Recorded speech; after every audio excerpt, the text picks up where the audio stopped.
No pocos recuerdan el grave percance que tuvo que afrontar en Entre Ríos el viejo caudillo radical Ricardo Balbín, sin dudas uno de los políticos más destacados de nuestra historia contemporánea.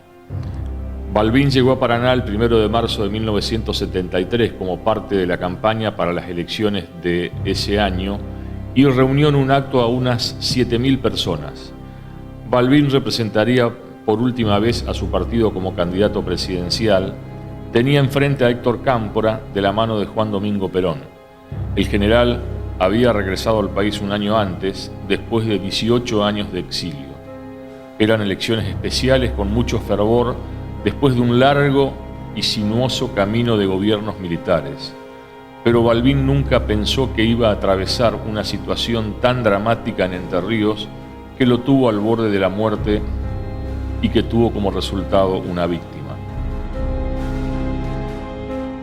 Este hecho ocurrió el 1 de marzo de 1973. Faltaban 10 días para las elecciones de marzo de ese año, luego del proceso militar de la Revolución Argentina. Había mucha efervescencia política, y Balbín llegó a Paraná.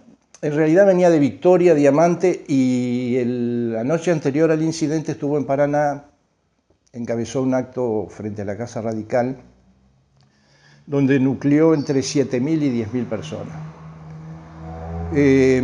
La noche estaba amenazante, había relámpagos, truenos, pero el acto terminó sin inconveniente a las 12 de la noche. Bueno, durante la madrugada se desató una tormenta sin precedentes. Lluvia, viento, pero fue torrencial la lluvia que cayó.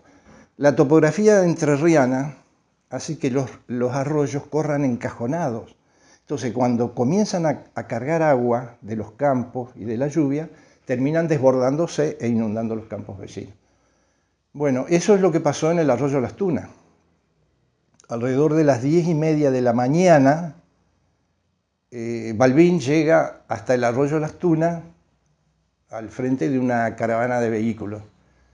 Los primeros que vieron que el agua ya sobrepasaba la calzada opinaban que estaba dificultoso el cruce. Y comenzaron los cabildeos: pasamos, no pasamos, ¿qué hacemos? Bueno, finalmente decidieron pasar. Y algunas camionetas lograron pasar porque el caudal lo permitía. Pero el agua aumentaba segundo a segundo, era una cosa, pero era impresionante. Yo era chofer de colectivo. Habíamos salido de Viale a Paraná, que era la salida de acá, y a las 7:15 volvíamos de Paraná de la terminal para Viale. Y bueno, y ahí donde a las 7:15 cuando veníamos nos encontramos con el arroyo como venía creciendo de esa manera. Y bueno, se encontraban unos autos arriba del puente, que dos autos desaparecieron. Te puedo decir el color y todo. El auto que después supimos que era Balbín era gris. El auto de gris lo llevó la correntada con el chofer de Balbín. Eso, comentario Vimos todo, pero no sabíamos que estaba el chofer arriba. Y el de Rodrigo Bagaría, se bajó también Rodrigo Bagaría, el doctor, y el auto desapareció, era color borrabino, así, color desapareció, no lo encontraron. Hasta que bajó que bajó a normal el arroyo, no se encontró. Así que eso fue a parar al río, ¿viste? Y bueno, y ahí fue donde Balbín venía caminando. Ya no tenía peligro de ahogarse ni de nada, pero era dificultoso para él, una persona grande. Venía caminando así, que arriba del puente, más o menos le daba, qué sé yo, 30 centímetros del pie para arriba, ¿viste? Del asfalto, 30 centímetros. Pero después hay un badén para el lado de Paraná, un badén le llamo yo, ¿viste? Que es como un desagüe más del arroyo.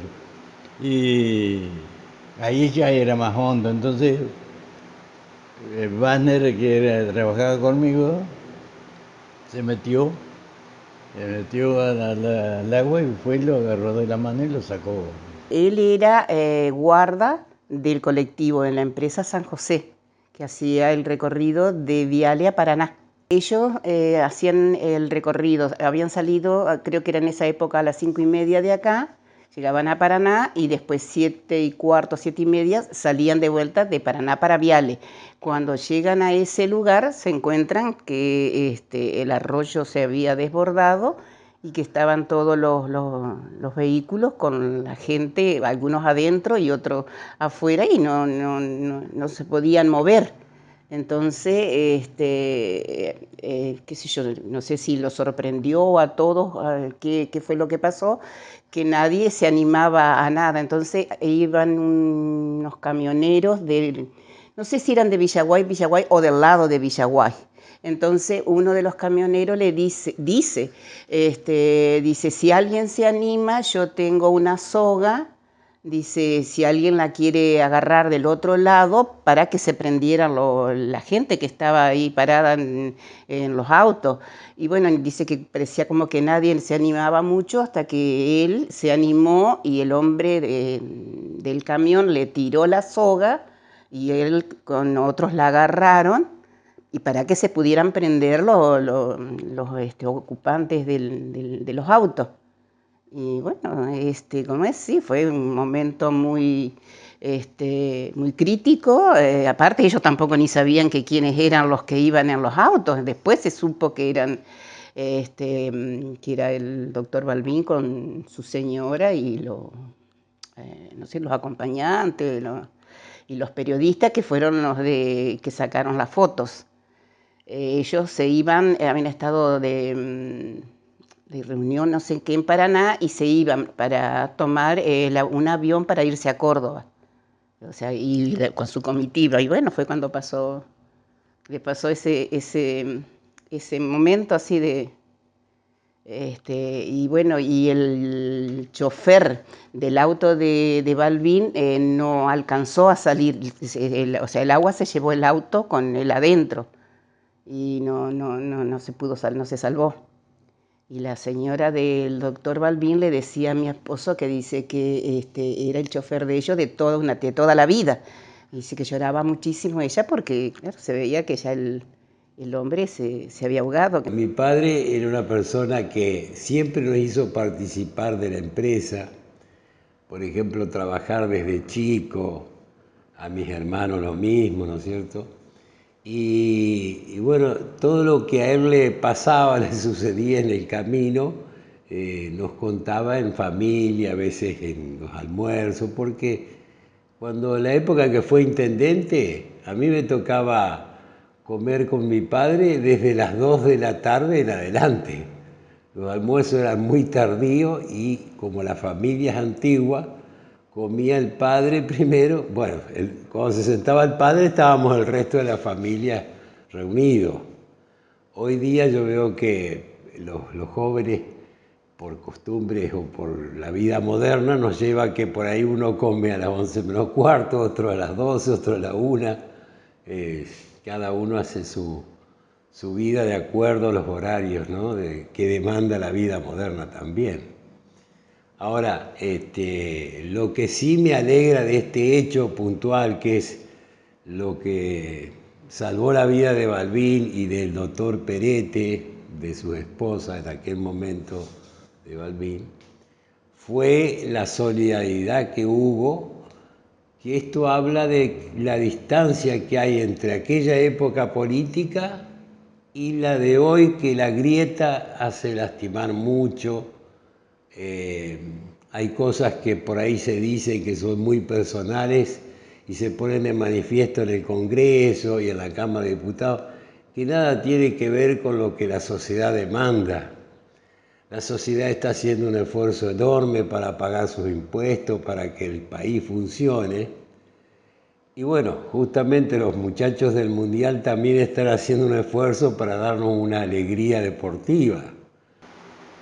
Ahí cuando lo conocimos que era Balvin, yo ya había estado con él en un tiempo largo, nos habíamos dado un abrazo con Balvin, que vino de Caullale a la cancha de Paletilla, ¿me entendés? Yo más o menos ya tenía el corte de cara y todo. Y bueno, y después, no sé, ¿por qué no pegaron una acelerada, viste? En el auto era más rápido que salir caminando, me parece a mí. Y José María se bajó del auto, eso sí lo vimos. Se bajó del auto, cerró la puerta de él y disparó. Tampoco sabíamos que era José María porque estábamos a una distancia bastante lejos, pero al acercarse era José María, ¿viste? Era el empresario que lo salvó a Balvin. Banner se metió, el compañero de trabajo se metió y lo agarró de la mano y los llevó hasta afuera. Pero ya te digo, no era problema de Correntada, ya había bajado todas esas cosas, ¿viste? Porque fue una cosa tan rápida que la creciente vino de golpe así, arrastrando todo, ¿viste? Qué sé yo, arriba de la baranda del puente venía la creciente de golpe así. Así que lo que encontraba lo arrastraba, ¿viste? El vehículo de Balvin, que era un Ford Falcon, se atascó en la mitad del puente. Entonces, a retroceder, los que estaban al final de la caravana no entendían, ni sabían qué era lo que pasaba adelante, nadie retrocedía, el vehículo no había manera de retroceder. Entonces, el agua ingresaba cada vez más al vehículo. Un vialense de apellido Wagner, que yo creo que era chofer de una empresa de colectivo, vio la situación y fue quien en definitiva resolvió qué hacer. Ató una cuerda desde la parte seca, digamos, de tierra firme, una cuerda hasta el auto de Balvin. Sacaron primero a la mujer, que la mujer estaba con el agua al cuello literalmente porque el agua seguía subiendo y la mujer era una mujer casi de 70 años, una mujer bastante entrada en años, y la rescataron y la sacaron. Luego lo ayudaron a Balvin, que Balvin estaba agarrado desde la rama de un árbol, y Balvin también le faltaban pocos meses para cumplir 70 años. Era un hombre que, digamos, ya no tenía la agilidad de una persona joven para poder superar una situación de esa naturaleza. Bueno, lo rescataron a Balvin y después rescataron al chofer que también estaba dentro del vehículo. Viví ese momento, no cuando ocurre la tragedia, ya el acto político proselitista previo a la elección se había hecho la noche anterior frente a la Plaza Alvear, dando espalda al Partido Radical, ahí estaba el palco. Lamentablemente no encontré una foto bárbara que tengo. Nos enteramos, no sé si cerca del mediodía, media mañana, que había pasado algo y que el desborde del arroyo en Las Tunas se había llevado un auto. Nosotros sabíamos que se habían ido 3 coches. No sabíamos si se habían caído los 3 autos, no sabíamos nada, no había celulares. Pero bueno, Balvin iba con la señora. Yo recuerdo que tenía un guardaespaldas que era muy amigo de él. Y el asunto es que de repente vuelve Balvin a Paraná. Muy serio, adusto, compungido, mal. Y lo llevan al Gran Hotel Paraná. Y ahí en los conciliábulos se expresan que había un desaparecido del grupo y que era este hombre Juan José Pomés, que era verdad que era amigo y que era verdad que era radical, pero también era el guardaespaldas, el que lo cuidaba, digamos, como si fuera un hermano. Y que estaba desaparecido. Más tiempo lleva estar desaparecido, más difícil es que esté vivo, sobre todo cuando se desborda de esa manera. Esto es la vida que uno difiere de aquella época linda de la política, donde gente de otros partidos ayudaron a salvar a esta gente que estaba de una caravana política, tengo entendido. Y bueno, cuando las lluvias vienen, vienen fuertes. Y en aquella oportunidad realmente, bueno, se tuvo que lamentar una víctima que fue el chofer del auto del doctor Balbín. Y los demás fue un poco vaquiano, tanto el camionero, dijimos, ¿cómo? Chávez, el camionero Chávez, como mi padre, de haber sido camionero, mi padre desde chico, haber andado en las inclemencias del tiempo en caminos inhóspitos. Entonces, esa picardía de atar una soga larga y digamos que la soga la ataban para que la corriente los llevara hacia el norte de Entre Ríos, digamos, que es donde corría el arroyo Las Tunas, desembocando en el Paraná.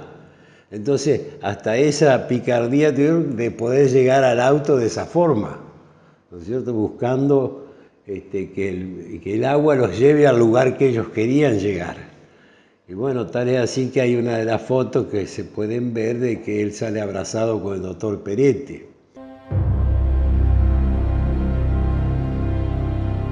La fuerte tormenta que se había desatado aquella madrugada provocó el desborde del arroyo, y fue justamente en ese momento cuando Balbín tuvo que atravesar el curso de agua con su comitiva cuando iban camino al aeropuerto.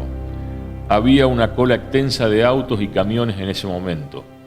El paso era lento, pero ya no se podía retroceder porque hacia atrás también había numerosos coches detenidos. Tampoco le permitía la situación parar al costado porque todo era un espejo de agua. Mientras atravesaban el puente, el agua comenzó a ingresar por los vehículos. La correntada era más que peligrosa y arrastraba con ella árboles, basura, chapas y ramas por doquier. La situación era límite. La comitiva de Balbín estaba integrada por 3 vehículos y el candidato presidencial viajaba junto a su esposa y el chofer. Excepto el coche de Balbín, los otros 2 vehículos fueron arrastrados por la corriente.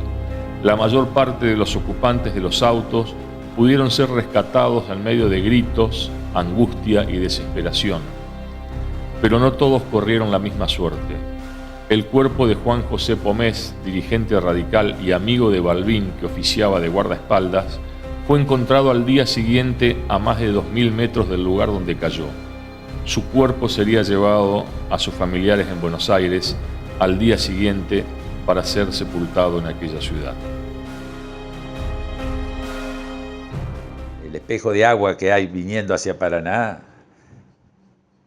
un poquito que se mueva te lleva, te arrastra. Entonces yo medio me imaginé, porque ese arroyo se levantó varias veces, no es la única vez. Lamentablemente muere después de un acto político donde hubo, a mi juicio, 5.000 personas. Tu crónica habla de 7.000, la Policía Federal hablaba de 5.500. Yo ahí determiné que no se ganaba esa elección, porque el bastión de Concordia era 5-1. Entonces, aunque sea pareja la elección en el resto de la provincia, gana cómodo el peronismo. Y me dice, no está bien Balbín, no está bien Balbín. Y yo en esa época trabajaba en el litoral de Santa Fe, en el ET10, y era corresponsal suplente de La Nación. Y los teléfonos empiezan a sonar, los teléfonos fijos. Y hay alguien desaparecido, ¿quién es? Balbín no, Balbín está bien, pero no se siente bien. Entonces, bueno, no me acuerdo si fue Carlos Humberto Peretti, había muchos dirigentes. Me acuerdo también de los Parentes, de los Rodríguez Bagaría y tantos otros. Había muchos balbinistas, ¿no? Yo vengo de la otra corriente, de Renovación y Cambio, que hacía poco se estaba fundando. Y le piden a Balbín que hable a los medios. Dice, no quiero hablar, no quiero hablar, no quiero hablar. Dice, pero nos están preguntando de todas partes, inclusive de los pocos medios locales que había. No sé, recuerdo el Diario, el ET14 y algo más. Después no había nada más. Nosotros escuchábamos la radio Santa Fe, el ET10, el ET9, el Canal 13. No teníamos canal, nada. El asunto es que lo convencen que me deje entrar a mí. Entré con un grabador. Y yo ya había sido contratado para las elecciones por Radio del Plata. Entonces dije yo, mire, yo lo voy a pasar a Santa Fe y también a Buenos Aires por Radio del Plata. O sea que la primicia se la llevó Radio del Plata. Yo avisé a La Nación, pero no es lo mismo, sale al otro día. Uno de las personas que había venido con Balbín de Buenos Aires, que era de la Juventud Radical de apellido Pómez, fue arrastrado con auto y todo. Dos autos fueron arrastrados en total, uno de ellos en el que estaba Pómez. La mayoría logró salir del vehículo y llegar a tierra firme, pero Pómez no, y Pómez murió ahogado. Ese chico fue encontrado a unos 2000 metros del puente al día siguiente.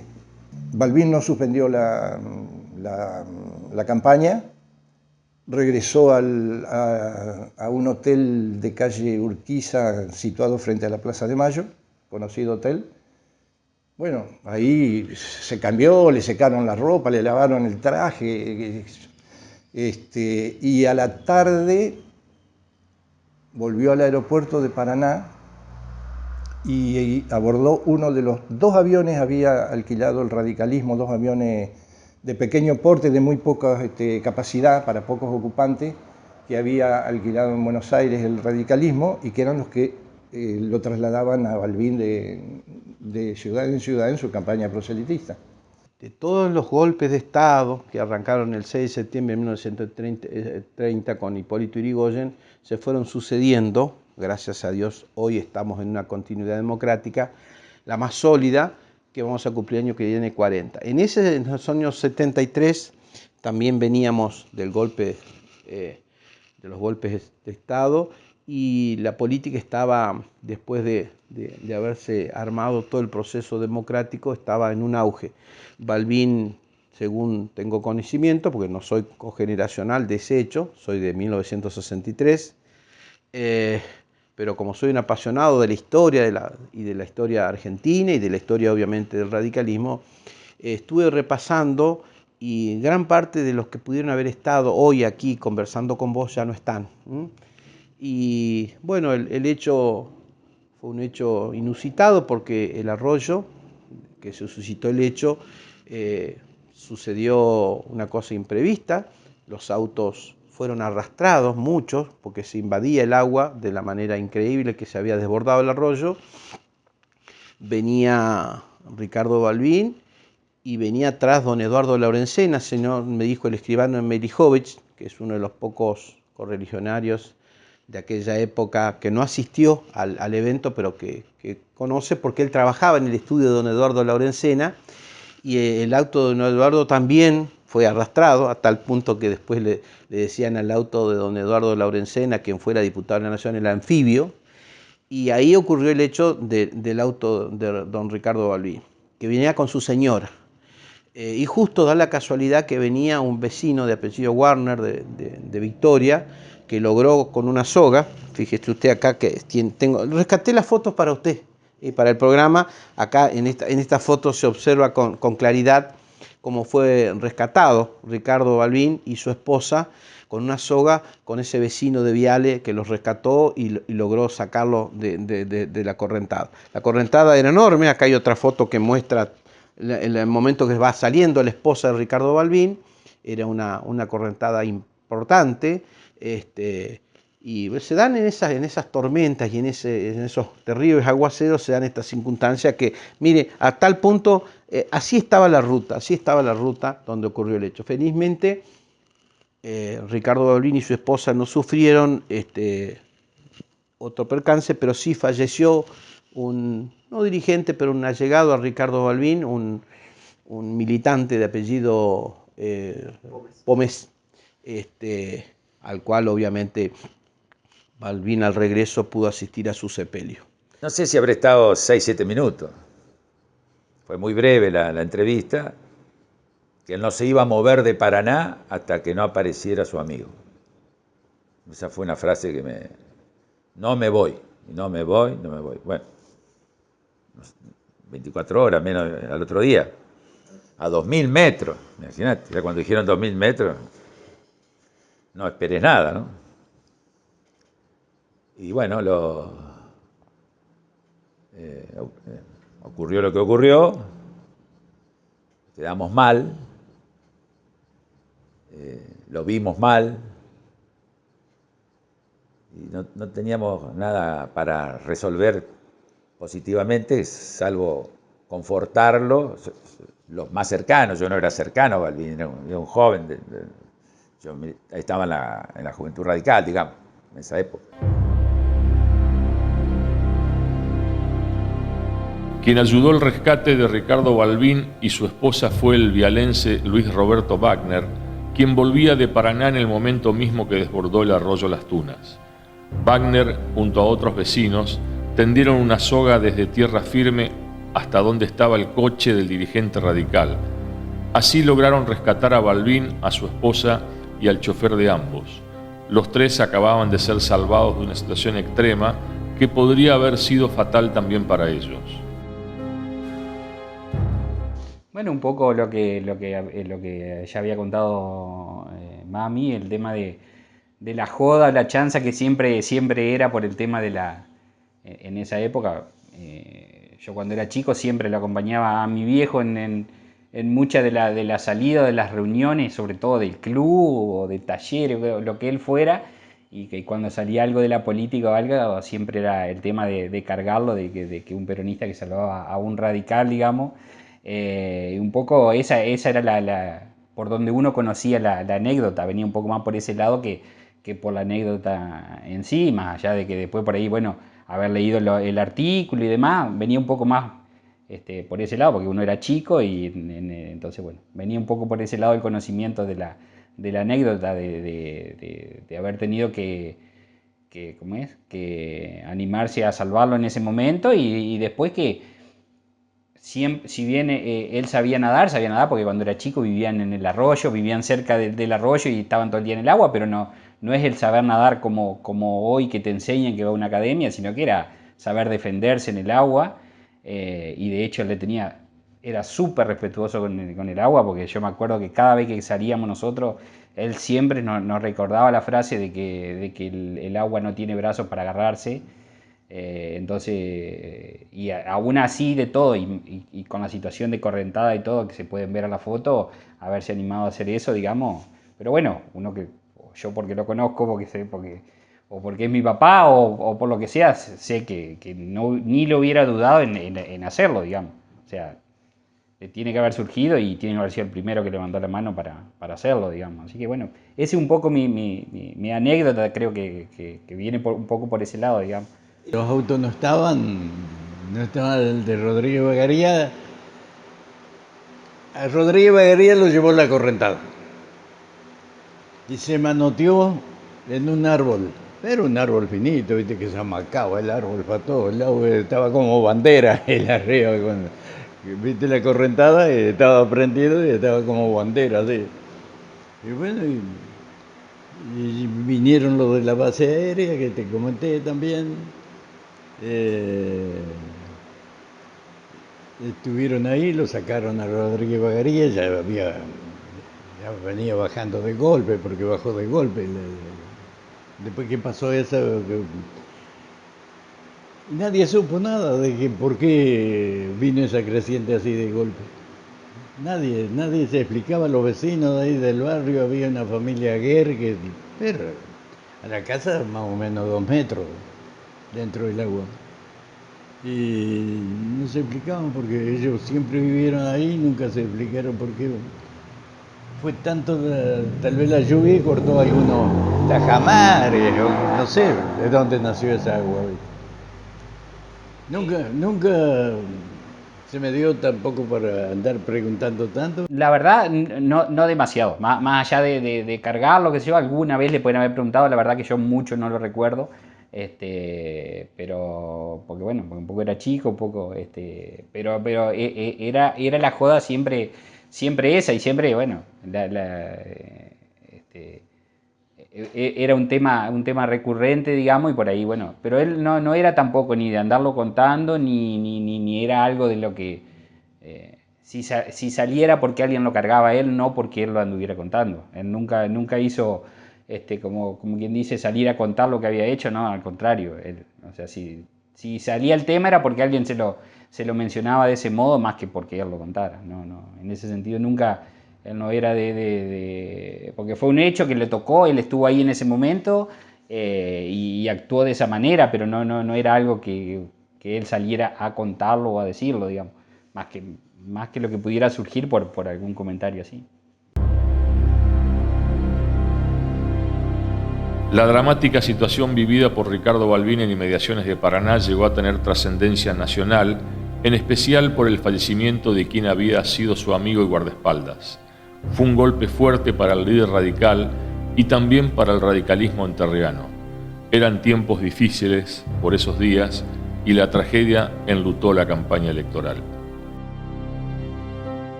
Eran momentos en los cuales la política adquiría un rumbo importante, porque veníamos de proceso dictatorial y salíamos rumbo al último gobierno, último golpe militar.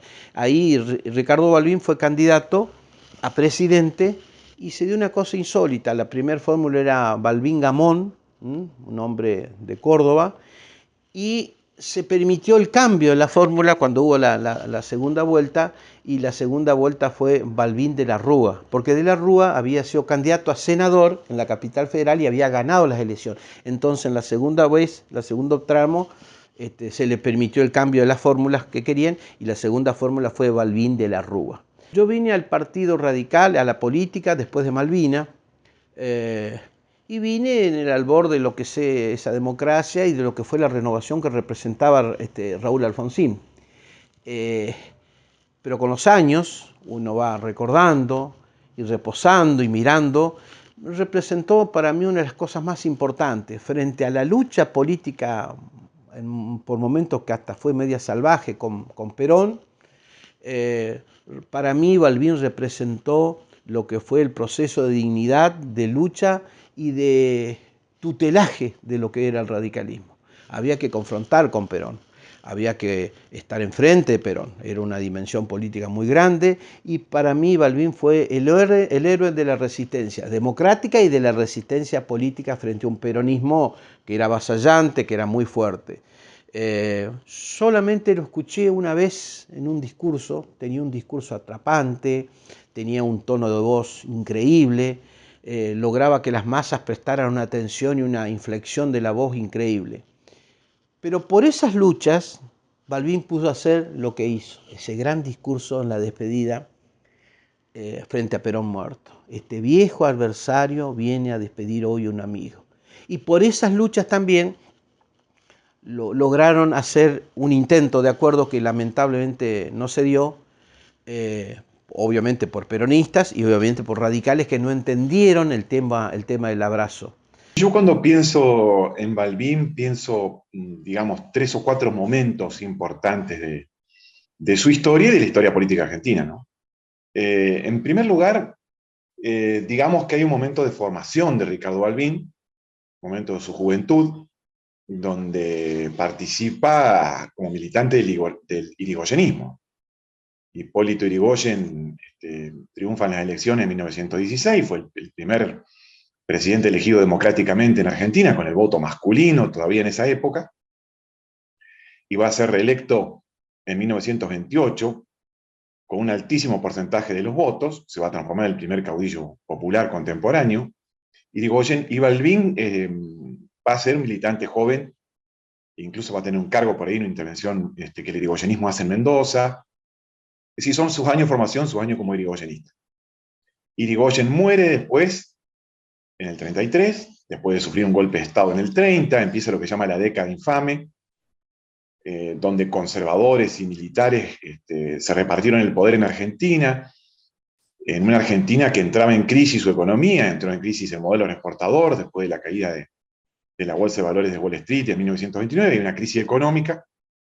Es el auge del autoritarismo en el mundo, con el nazifascismo en Europa, y en ese momento Balbín empieza a escalar posiciones dentro del Partido Radical, en los años 40, para llegar a lo que me parece el momento más importante, es así su primer momento político, por lo menos para mí lo que es su primer momento político, que es como dirigente de la oposición al peronismo. Perón es electo presidente en 1946, después de haber participado del gobierno militar que surgió en 1943, del grupo de obra de unificación, el grupo de obra de unificación donde el coronel Perón participó, como todos lo sabemos, con una política social muy fuerte, que lo lleva a ser la figura política más importante del país. Perón presidente en 1946, el peronismo empieza a desarrollar su política, y Balbín va a ser opositor a ese peronismo. Y acá me detengo porque me parece que hay que pensar, por lo menos lo que yo quiero proponer, digamos, para pensar en ese contexto, es esta cuestión. Balbín participa de lo que se llamó el movimiento Intransigencia y Renovación Radical de los años 40, de ese radicalismo que afirma ideas nacionalistas, ideas progresistas.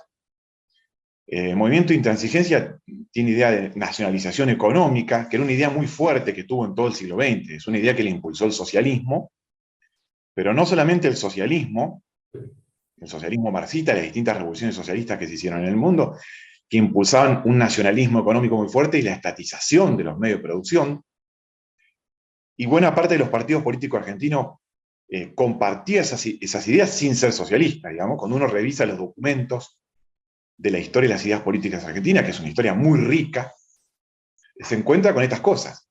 El movimiento de Intransigencia y Renovación Radical reivindicaba el nacionalismo económico, nacionalizar los medios de producción, reivindicaba un Estado fuerte, y reivindicaba la democracia política, la democracia liberal y otras cuestiones con las que se chocó con el peronismo, digamos.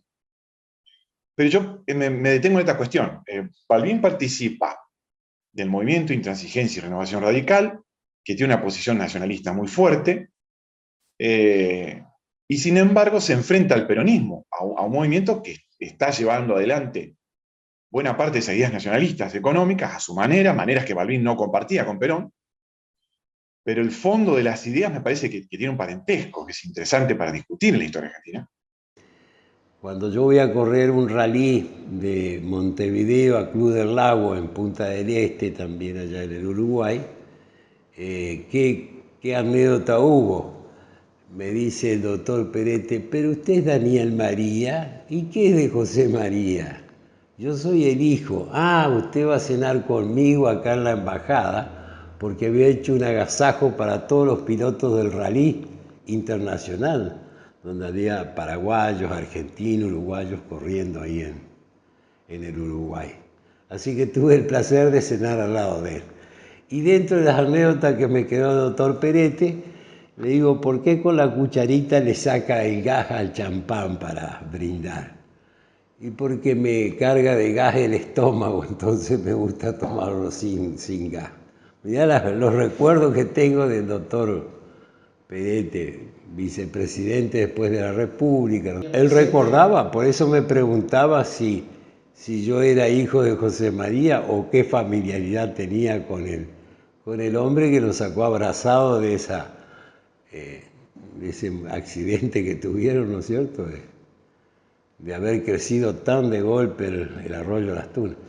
Lo que pasa, la gente por ahí no tiene dimensión del riesgo que era, porque se hizo un puente más elevado. Nada que ver con el puentecito profundo que había antes, donde cualquier lluvia tapaba, digamos, hasta las barandas. Y él, cuando llegó a mi casa, cuando llegó a casa, lo veo que estaba mojado, o sea, de la cintura para abajo. Nosotros no sabíamos nada, en esa época no había celulares, no había nada. Y entonces yo le pregunté que qué le había pasado, y ahí fue cuando él me contó lo que estuvieron ahí en el agua, con el agua hasta la cintura, todos los que estaban ahí. No solo el doctor Balbín y su comitiva, sino todos los que estaban ayudando ahí. Vos fíjate que en la foto se nota que están con el agua hasta la cintura. Cuando el hombre del camión les dijo que él les tiraría una soga, según contaba él, nadie se animaba a meterse en él, porque ellos no estaban en el agua. O sea, mi esposo con el otro señor que venían en el colectivo, los choferes, ellos no estaban en el agua. Ellos vinieron para donde estaba el agua para poder agarrar la soga que les tiraba este hombre del camión. Qué lindo sería si supiéramos que quién era no sé si la persona que tiró la soga del camión vivirá o si él le contó a los familiares, pero no. Sería muy lindo que se supiera saber que quiénes eran también. Era tan inconmensurable la figura de Balbín, ética, políticamente ética, que decía Aníbal Balbín era de los hombres que tenían la heladera en el living de su casa. Fíjate vos, tenían la heladera en el living de su casa, es decir, tenía esa modestia que tenían las casas de los trabajadores, de los abogados que eran exitosos pero que no lucraban, y tenía la heladera en el living de su casa. Bueno, fue Balbín el que logró transmitirle toda la esencia radical de los años difíciles y logró. Muerto Arturo Illia y muerto Balbín, logró Alfonsín heredar eso. Alfonsín es heredero de esas mejores tradiciones. Recuerdo alguna vez Sergio Barisco, que ya no está con nosotros, me dijo que le preguntó en confidencia a Alfonsín quién era el hombre más importante de la política radical, y él dijo, Alfonsín dijo, Ricardo Balbín. Eso fue en definitiva lo que ocurrió. Ahora, esto pasó 10 días antes de las elecciones. Yo lo recuerdo, faltaba muy poco tiempo para que yo ingresara como corresponsal en la agencia de noticias Telam, pero en ese momento yo trabajaba en una agencia, ya te lo dije, que funcionaba en calle Urquiza, donde hoy, frente a la Plaza de Mayo, donde hoy funciona una radio conocida. Esa situación fue muy traumática, faltaban 10 días para las elecciones. Yo consulté a algunos constitucionalistas para saber qué hubiera ocurrido si Balbín se ahogaba.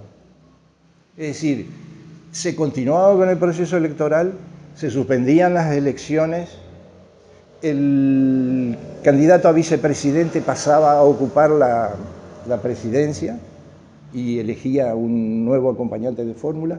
Bueno, hubo opiniones de todo tipo. En realidad unos decían que sí, otros decían que no.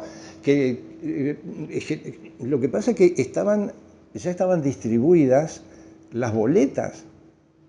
Recordemos que esto fue hace 50 años, cuando los medios de comunicación... Vos para hablar a la picada tenías que pedirle a una operadora que te comunicara. Es decir, las comunicaciones eran terribles. Y no había internet, no había nada. Entonces, era muy difícil saber qué hubiera ocurrido en esa situación.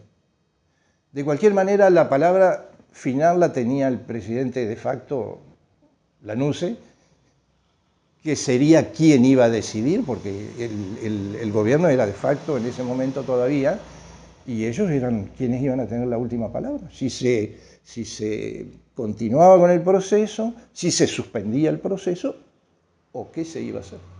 Sí, realmente se ve que los que participaron de esta aventura, llamémosle así, era gente que tenía experiencia de andar en los montes, en los caminos.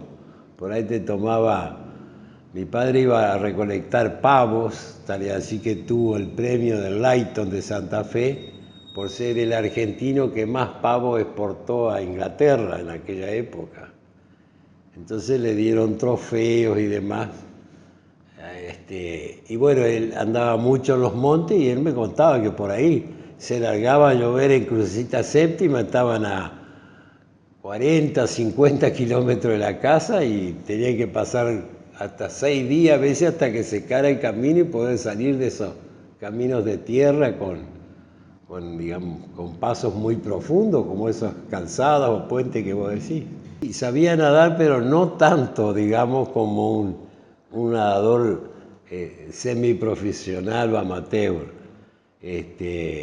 Yo creo que más la seguridad de que estaba acompañado del camionero Sánchez, que él también entendía el tema y que juntos hicieron esa hazaña de poder rescatar. Porque si seguía lloviendo y seguía creciendo el río, iba a llevar autos. Mi padre creo que andaba en un Impala marrón y cremita combinado. Un auto grande que, te imaginas, con la creciente llevaban los vehículos tranquilamente en esa zona. Entonces acá veo el primer drama o la primera contradicción, la primera paradoja de esta historia de las vías políticas argentinas, en la que Balbín participó, pero no solamente Balbín, digamos. Él viene de un movimiento que reivindica ideas nacionalistas y se opone fuertemente al peronismo, que está llevando adelante algunas ideas de nacionalismo económico. Entonces, la primera paradoja es esta, reivindicar nacionalismo y chocarse con el movimiento nacionalista. Y dentro de esta paradoja, de esta contradicción, que es dramática porque los argentinos, por no resolver estas contradicciones políticas, estos conflictos, terminan con momentos trágicos de su historia política y económica y con malos resultados económicos, políticos y sociales, ¿no? Digo, cuando estamos discutiendo la historia de Argentina, estamos discutiendo cuestiones esenciales para la vida social. Entonces Balbín incluso es encarcelado por el peronismo, por enfrentarse, digamos, al peronismo que él critica como autoritario, y se banca esa prisión. Y déjame decir también que los años 40 y 50 es una época donde dirigentes del radicalismo entrerriano participan en las primeras líneas del Partido Radical a nivel nacional. Ese Partido Radical que venía con una discusión entre irigoyenistas y anti-irigoyenistas dentro del radicalismo. El radicalismo entrerriano va a ser en los años 30 y 40 antipersonalista, o sea, no irigoyenista mayoritariamente. Y sin embargo, el radicalismo entrerriano va a dar grandes dirigentes de la política nacional, algunos cercanos a Balbín, como va a ser Carlos Perete, que va a ser vicepresidente de la Nación en los años 60, vicepresidente de Ilia, el candidato que Balbín eligió en el año 63, pero también otros dirigentes. Caso Bernardino Horn, de la ciudad de Colón, que fue ministro en Entre Ríos, que tuvo cargo a nivel nacional, que después va a ser ministro con Frondizi más adelante, de la otra facción del radicalismo, y Luis Macay, el gualeyo Luis Macay y otros más, que también desde sus posiciones y de su identidad van a reivindicar la reforma agraria, la colonización agraria, la distribución de tierras. No hay más que, insisto, revisar los documentos de la historia y las ideas políticas argentinas y la historia del radicalismo en particular. Y yo lo propongo como docente y como profesor de historia del asunto. Yo creo que es muy importante que en las aulas de nuestras escuelas, en las universidades y en los medios, revisemos estos valiosos documentos de la historia y las ideas políticas argentinas. La verdad que anécdotas políticas de mi viejo tengo muchas, siempre me mostraba la cantidad de talonarios de depósito de su sueldo como intendente en el Banco de Entre Ríos, unas boletas amarillas. Él depositaba su sueldo en Acción Social. De ahí se sacaba para remedios, para cajoncitos para niños que no podían pagar el cajón, porque también lo llevaba en su sangre, en su sentimiento, de que él perdió un hermanito. Fíjate vos qué detalle, ¿no? Máximo, el único de los hermanos de los María que no llevaba con J, porque José, Jacinto, Julio, Juan Carlos, los 4 hermanos, todos con J. Jorge, 5 hermanos, claro. Todos con J. El único hermano que era el segundo de los varones le dio a peritonitis, lo llevaron a Paraná y por no tener dinero no lo operaron y se le murió. Tal es así que un pastor alemán, que fue el que lo trasladó en un autito, con su gesto, lo trajo como que estaba descompuesto en el auto para que no tuvieran que hacer tantos trámites en Paraná. Fíjate vos qué gesto, ¿no? Y cuando llega acá la gente de Belk, con maderas, le arman un cajoncito humilde y y bueno, fue sepultado así. O sea que realmente la gente que es muy pobre sabe del sufrimiento y cuando tiene que ayudar al prójimo por ahí lo hace de corazón y son hechos muy lindos. Simplemente que se pegaron un buen susto todos. Había familias de todo que estaban a los gritos desesperados. O sea que entiendo de que no fue solamente a esta caravana política, sino han ayudado a varios en esa situación, ¿no? Y toda la gente de acá de Viales sabía que él era peronista y como si era el doctor Balbín, que era radical. Entonces los compañeros, los amigos, todos siempre lo cargaban, decían, pero dice, ¿cómo un peronista va a ir a salvar a un radical? Pero así en broma, siempre. Pero bueno, fue un acto humanitario lo que ellos hicieron, ¿no es cierto? Tanto él como el hombre que tiró la soga para que se pudieran prender y salir del vehículo los que estaban ahí, ¿no es cierto? Sí. No sé si todo el mundo en un momento así que vos ves que viene tan fuerte el agua se van a animar a meterse. Aparte, si no se veía nada y vos que sabías si abajo si era firme abajo o no para pisar. Está bien que ellos lo conocían porque ellos viajaban todos los días en el colectivo, conocían la ruta, pero igual. En esas elecciones de marzo del 73, el Frejuli se dividió en Entre Ríos, entre las candidaturas de Enrique Tomás Cresto, del Partido Justicialista, y Raúl Lucio Uranga, del Movimiento de Integración y Desarrollo, debido a que ambas fuerzas apoyaban la candidatura presidencial de Héctor José Cámpora, pero no pudieron concertar una fórmula gubernativa unitaria y terminaron compitiendo por separado. Cresto resultó ser el candidato más votado, con el 43,86% de los votos, contra el 28,32% de César Luis Corte, de la Unión Cívica Radical Entrerriana. Uranga se ubicó tercero con el 15,36%. El resto de los candidatos no superó el 2% y la participación fue casi del 80% del electorado. Debido a que ninguna de las fórmulas en disputa logró obtener más de la mitad de los votos, se programó una segunda vuelta entre Cresto y César Corte. Presionado por la dirigencia partidaria nacional y por los medios de comunicación, el MID aceptó apoyar a Cresto en la segunda vuelta, haciendo lo propio la Unión Popular, el Partido Revolucionario Cristiano y el Frente de Izquierda Popular. En esta última instancia, Cresto logró un rotundo triunfo con un 65,13% de los votos contra el 34,87% del dirigente César Corte. Mi memoria con Balbín, después de este hecho, gracias a Dios fortuito, más allá de que se perdió una vida, nos tocó en Paraná la presencia, acá en Entre Ríos, era un distrito electoral muy afín, muy afín a lo que era el pensamiento de Balbín y la línea nacional. Después ganamos con la renovación del frente. A tal punto, quiero recordarle a la audiencia de voz, que el vicegobernador que llevó a Arturo Illia era Carlos Humberto Perete, de la ciudad de Paraná. Fíjate la importancia que tenía el radicalismo, así como Córdoba, la otra importancia la tenía Entre Ríos y Paraná. Los que trabajamos denodadamente por la democracia, para servir desde la democracia, estamos muy mal porque estamos decepcionados. La rescatamos a la democracia, la conseguimos a la democracia, pero está renga. No hay más golpes, sí, hubo 2 golpes. Hubo. Alfonsín se fue 5 meses y medio antes. Es una forma de golpe.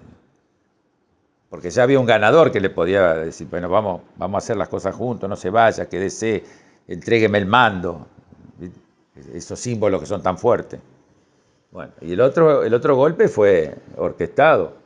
Hubo radicales que apoyaron el golpe. Eduardo Duhalde, figura central de la caída de Fernando de la Rúa.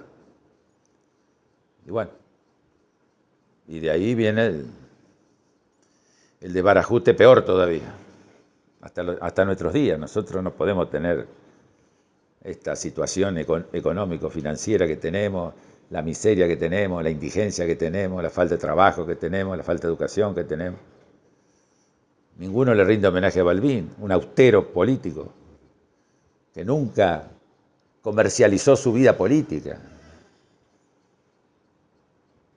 Pero esas cosas no se cuentan, no se cuentan. Que fue diputado nacional y fue preso por criticar al presidente de la República. Lo metieron preso cuando tiene fueros.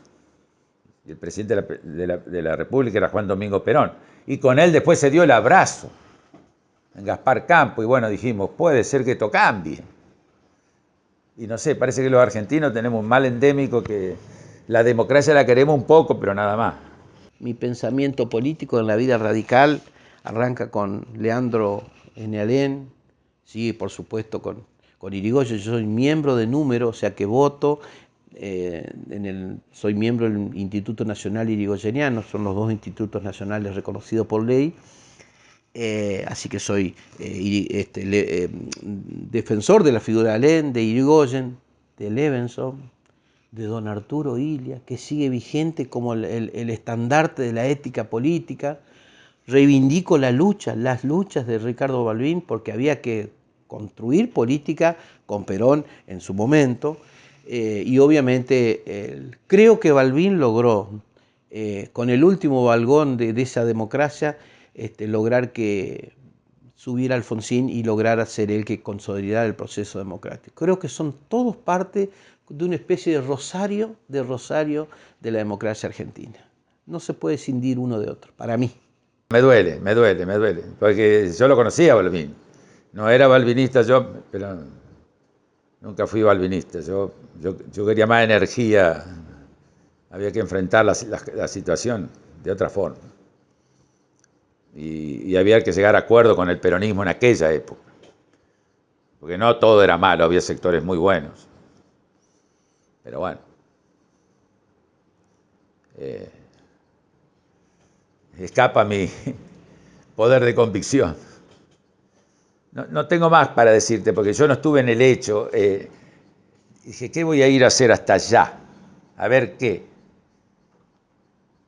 Me quedé y bueno, tuve la fortuna de que entré a hablar con Balbín, pero no por decisión mía, sino por decisión del partido y de los colaboradores más inmediatos que dijeron tenía que decir algo. Y ese es mi recuerdo. Recordar estos hechos permiten, no solo el accidente, permiten recordar en estos tiempos difíciles, y el año que viene se van a cumplir 40 años de continuidad democrática. Y si hay algo que tiene que ver con esos 40 años de construcción democrática es Ricardo Balbín. Nadie olvidó el esfuerzo y compromiso de Ricardo Balbín por estar presente en la campaña del 73. Nadie olvidó la generosidad y valentía de aquellos rescatistas que colaboraron con salvarle la vida al viejo caudillo radical.